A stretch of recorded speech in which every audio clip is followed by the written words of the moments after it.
Mga kabukid, bali nagpipitas tayo ng kangkong. Okay, bali nagpipitas kami ngayon ng kangkong. Rone, kumusta na yung pagpipitas mo? Marami na ba? Medyo marami-rami na. Medyo marami-rami na. Oo, Ayan, yung pangmalakasan dito na taga kangkong.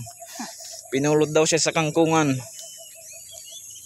Bali nagpipitas tayo dito ng kangkong, pero lang, kumbaga selection lang yung pag namin harvest kasi yung iba maliliit pa.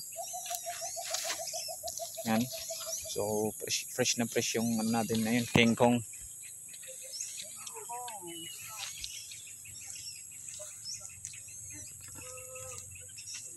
Fresh na fresh talaga yan mga kabukid.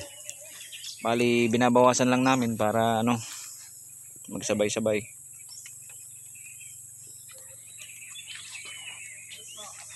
Marami pa yan.